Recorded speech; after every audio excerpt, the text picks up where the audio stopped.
We're going to move on to another theory in chemical bonding known as the VSEPR, or sometimes it's pronounced VSEPR theory.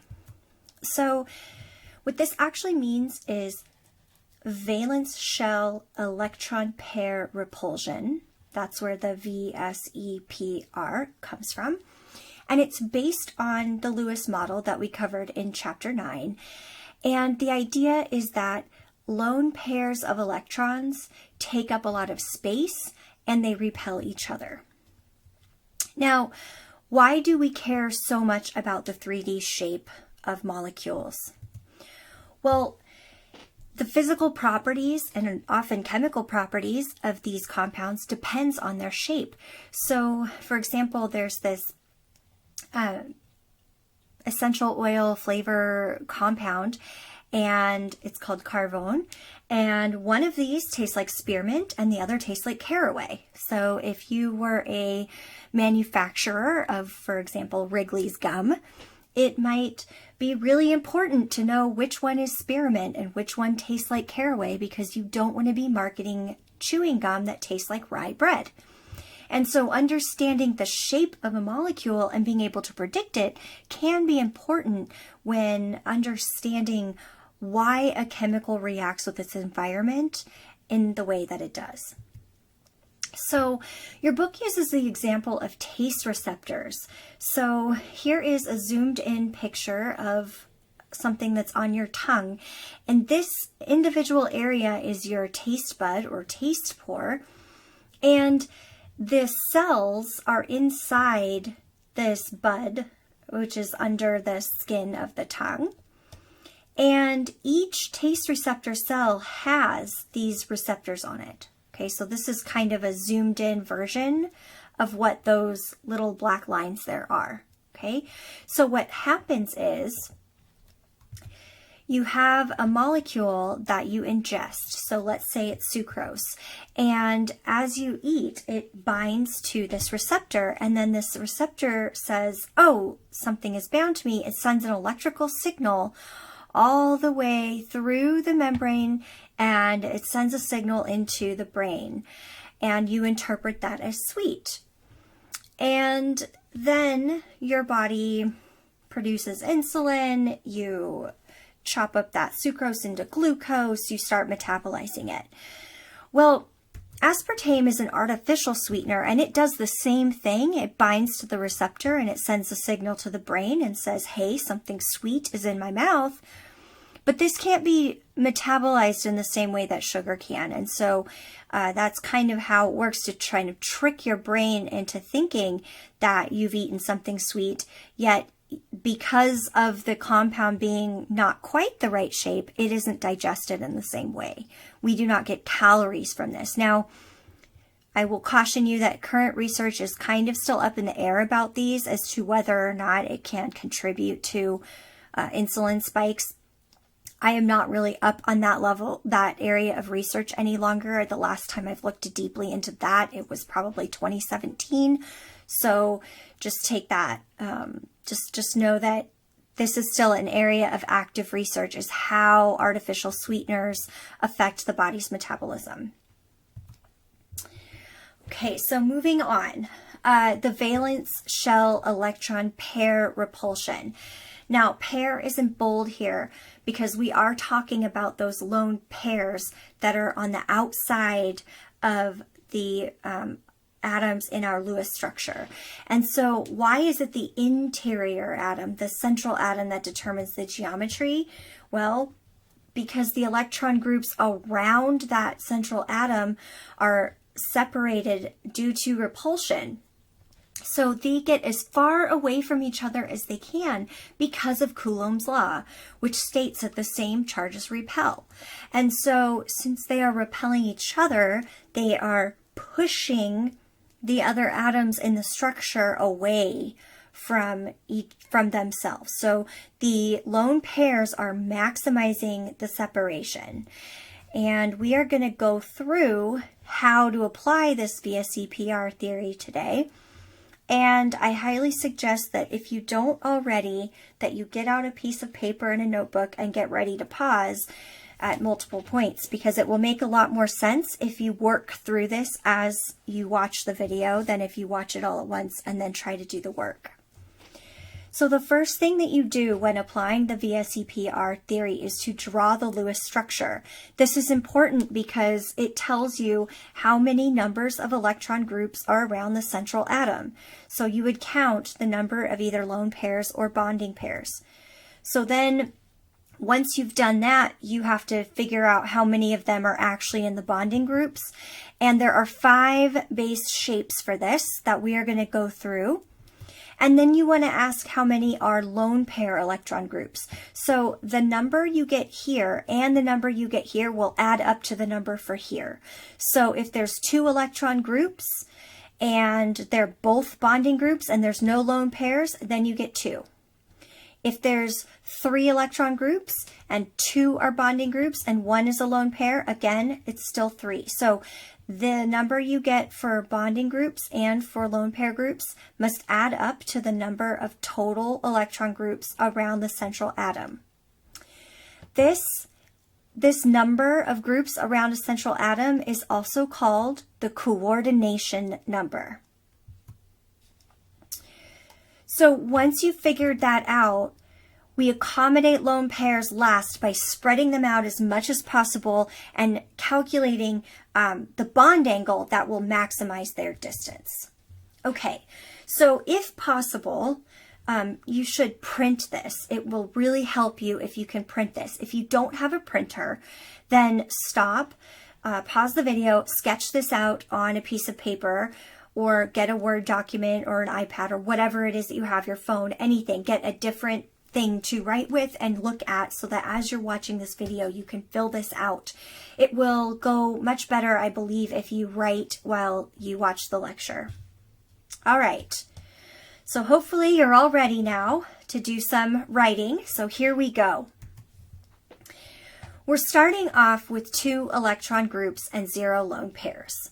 So CO2 is a good example, and it expresses linear geometry with 180-degree separation between the 2 groups. The idea here would be like 2 balloons tied together. So you have 1 electron group here, 1 electron group here. They are maximizing their distance by being 180 degrees apart. Now you might say, but there's 2 bonds here and 2 bonds here. Yes. But since it's a double bond, it counts as 1 electron group because that is a collection of electrons. So when counting groups, no matter if it's a single, double, or triple bond, it counts as 1 group. Okay, so this is 1 electron group, 2 electron groups, and there's no lone pairs because we're talking about the central atom only, and there are no lone pairs on this carbon. Moving on to 3 electron groups. Now, remember we saw in one of our earlier videos from chapter 9 that boron frequently does not have a full octet. And that's fine. It's a tiny atom, so it doesn't always need a full octet. And so right here we see that it has 1, 2, 3 groups bound to it. And again, no lone pairs. So it has 3 electron groups, 0 lone pairs. If you have 3 groups around a sphere in a spherical region, then 120 degrees is the maximum distance that you can have between those groups. And so our electronic geometry and our molecular geometry, or the shape of this molecule here, is the same because there's no lone pairs, and then the bond angle is 120 degrees. So let's go back to CO2 and you'll see again, electronic geometry, molecular geometry, they are the same and no lone pairs. So when you have 0 lone pairs, your electronic geometry and your molecular geometry are the same. So what is the difference between these two? Well, the electronic geometry, remember, is the number of groups, and the molecular geometry is the number of groups minus lone pairs. Okay, so we have, it's a bonding pairs minus non-bonding pairs. So our electronic geometry is total number of groups. So in this case, it's 3.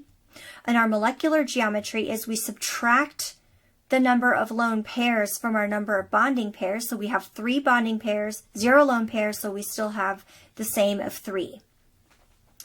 So what does this mean? Well, this one's pretty easy to understand because it's linear and it's a line, and we're all pretty comfortable with lines. But for now going forward, you're going to have to really think in 3 dimensions. And this has always been really tough for me. And so I have had to spend a lot of time with models trying to figure out what these would actually look like. And so you can imagine that you have a plane. So like if you hold your hand flat, that's one plane. And trigonal planar means it's a triangle and all pieces of that triangle hit the same plane. So if you were to lay this on a table, everything would be touching the table. Everything is flat. Okay? So 120 degrees, it's just like an equilateral triangle. And there's no lone pairs. All right. Another example is CH2O. This is, I believe, formaldehyde. Okay. So you'll notice that we have these, it's still a triangle. It's still 3 groups. But what you notice is this is a little bit of a bigger angle than this. And that's because this is a double bond, so it takes up more space. So the electrons here are repelling the electrons from here. So this gets a little smaller and this is a little bigger, but they're still all close to 120 degrees each. And the shape is still trigonal planar. Okay, now it's time we get to our first instance of the number of electron groups being, the electron geometry and the molecular geometry being different. So the number of electron groups we have here is 3. We've got 1 here, and then a lone pair. So that's 3 electron groups. And one of them is a lone pair. So 3 minus 1 is 2. So that means that our molecular geometry is bent. There's only 2 in our molecular geometry, and there's 3 in our electronic. So our electronic geometry is trigonal planar. So you can imagine this double bond, you can imagine the lone pair up here. Very similar to the double bond in the formaldehyde that we just saw. So here we have, again, this lone pair is taking up a lot of space. It's pressing down on these guys, so it's pushing them closer together with this big electron cloud. So that's why this is slightly less than 120 degrees. Okay, because this here is pressing down from this giant lone pair of electrons. Remember that we also have resonance as a possibility here. So this lone pair could come in here and form that double bond.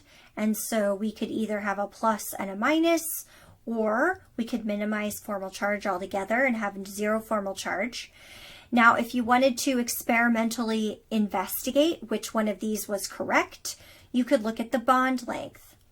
Okay, if the bond length is not quite that of a single bond, then you know that it's a mixture of the two, if it's not quite a single or not quite a double. Okay, let's move on to 4 electron groups. This one is very common. You will see this one all the time. This one, we'll have a lot of really familiar compounds in this section of 4 electron groups. So methane is our first example. We have our carbon with our 4 hydrogens attached, and they are evenly distributed and evenly dispersed. The maximum distance between these bonds is 109.5 degrees.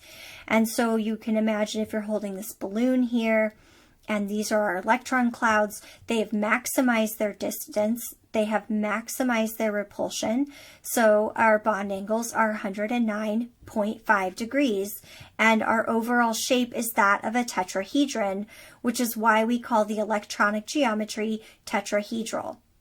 Now our molecular geometry, because we have no lone pairs, is going to be the same as the electronic geometry. Now you might be thinking, what is this funny picture? What this is trying to show you is that everything is not in the same plane. So if you were to build this molecule and sit it down on your table, you would see that this little bent up like this, and this one is coming out at you, and this is going back back away from you. So you could imagine if you had a 3D model of this, you could put it in your hand, and one of these, this one here, would extend out towards your face through fingers, and this would extend back away from the back of your hand through your fingers, and then this part here would line up and touch the flat palm of your hand. So that's kind of how I got used to thinking about things in planes, just because I'm not really great at 3D image manipulation. So that might help you. You also might wish to pick up a small or cheap model kit, especially if you're going to go on in organic chemistry. This is really, really important to understand for organic chemistry. It will be very helpful, as will that model kit. Okay, so remember how I said we'd be seeing some really familiar molecules here? Well, here we go. Here's another one. Ammonia. So we have 4 electron groups still, because we've got 1, 2, 3, 4, and we notice that here's our ideal tetrahedral geometry with 109.5 degrees between each bond angle. But you'll notice that when we measure it, the actual geometry is less than. It's about 107, and that's because this lone pair takes up so much space. It's pushing down on these bonds here, so it's compressing here so that the angle is a little smaller than 109.5, and these are a little bit bigger. Notice our electronic geometry is still tetrahedral, just like it was for this one here, because the electronic geometry is concerned with the total number of groups and not simply the number of bonding pairs. You'll notice that this shape is very similar to our last one as well, and this H is coming out at you, so you would have a wedge here, and then you would have a dashed line here, showing that the other hydrogen is extending back behind the plane of the paper. So we've talked about the electronic geometry and why it's this. So what would we call our molecular geometry? Well, instead of being trigonal planar, because it's not flat and in a plane anymore, because see how it's kind of raised like this? One's coming out at you and one's going back. This is trigonal pyramid. The base looks like a pyramid, and it's a triangle, so it's just like a giant pyramid. Now we're still in 4 electron groups, and we've got 2 lone pairs. Water. This is a classic example of a 4 electron group, 2 lone pair molecule. And for this one, again, our electronic geometry is still tetrahedral, 1, 2, 3, 4. Notice that our angle here is even smaller than it was with the ammonia, and that's because these lone pairs are pushing down on our bonding pairs because they are so big and they need so much space to spread out. Our molecular geometry, therefore, is now bent. So we have this oxygen, and then we have one of the hydrogens. You could put this in one plane, but if you held it flat, but if you tipped it up 90 degrees, one hydrogen would be coming at you and the other would be going away from you. So you can kind of see how, even though it technically isn't a plane, it's this bent structure. So you can orient it how you want. And the reason it is bent and has these tinier bond angles compared to the original tetrahedron is because these lone pairs are pressing down. Again, they're repelling the other electrons. Okay, so far we have looked at the compounds with 2, 3, and 4 electron groups. So if you need to take a break, pause it, go do something else, and then come back to the video, because we're going to move on to 5 electron groups now. So here's an example of phosphopentachloride. So we have our phosphorus, and we've got 5 groups attached to it. Now remember, phosphate can have an expanded octet. And so we have 1, 2, 3, 4, 5 electron groups, and we have no lone pairs. So what this means is that our electronic geometry and our molecular geometry will be identical. And what you'll notice is that it has a triangle base with 2 axes, right?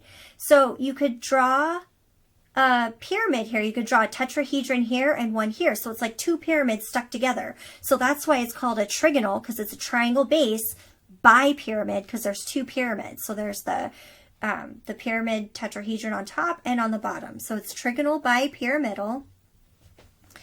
And both the electronic and molecular geometry are the same. There are no lone pairs, because when we're talking about lone pairs here, what we mean is lone pairs on the central atom. These chlorines having lone pairs doesn't matter. We're talking just about this. And now something I want to point out here. These, you could kind of look at them like the poles. These are axial. They line along the axis. And these are equatorial, so meaning they kind of stick out from the middle. So if you were to put like a belt or something around, like the equator is drawn around the globe, that's where these are coming out from the equator of this central atom. So that's why they are called equatorial. This is going to become very important shortly. And if we wanted to draw this, this looks like how it's all in one plane, like they show here. And then this chlorine is going back, and this one's coming out at you. That's where that dashed line, so it's going back, and this one's coming out at you. So make sure that you practice these wedge and dash notations so that you can understand what they are telling you, and practice interpreting these. Even if you're not great at drawing them yet, practice at least interpreting these. Okay.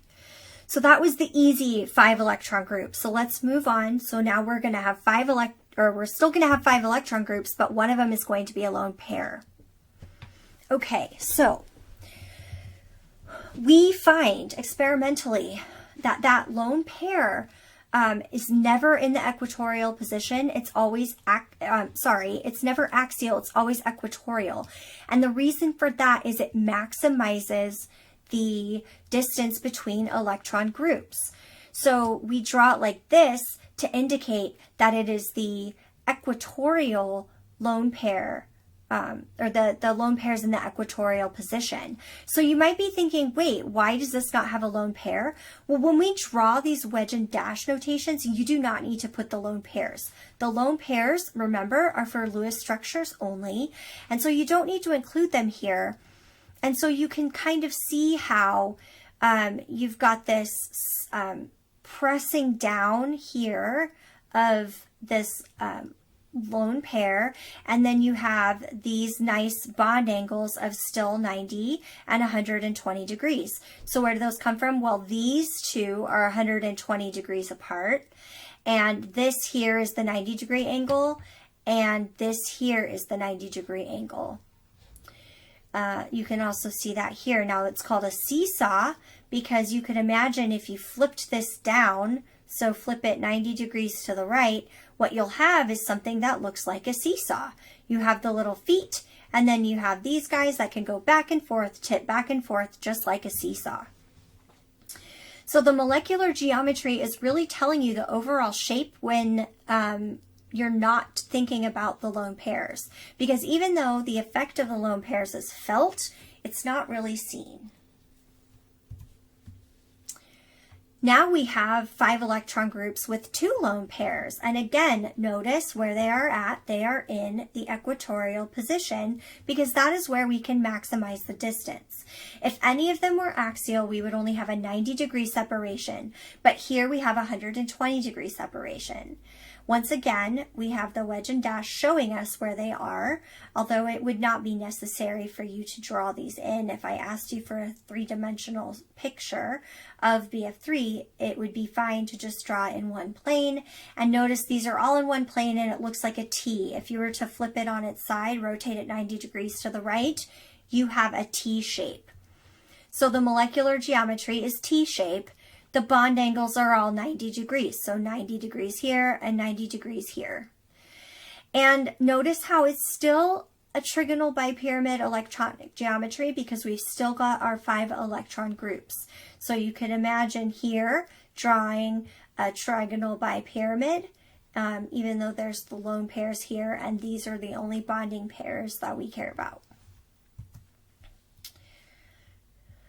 Okay, what happens if you've got 3 lone pairs on our electron with our 5 electron group? Well, that becomes linear. And so the equatorial positions are all occupied by lone pairs. And again, the axials are still have our bonding pairs. And remember that this is true for all of these 5 electron groups.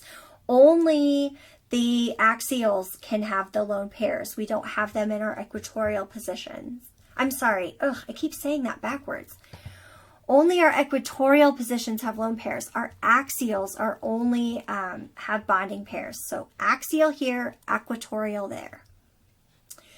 Now, if you look here and you ignore these lone pairs, you'll see that it looks like it's linear, and indeed it is. The molecular geometry for this configuration is linear, and the electronic geometry is still trigonal bipyramid. So we've still got 5 total electron groups, 1, 2, 3, 4, 5, but the molecular geometry is linear with bond angles of 180 degrees.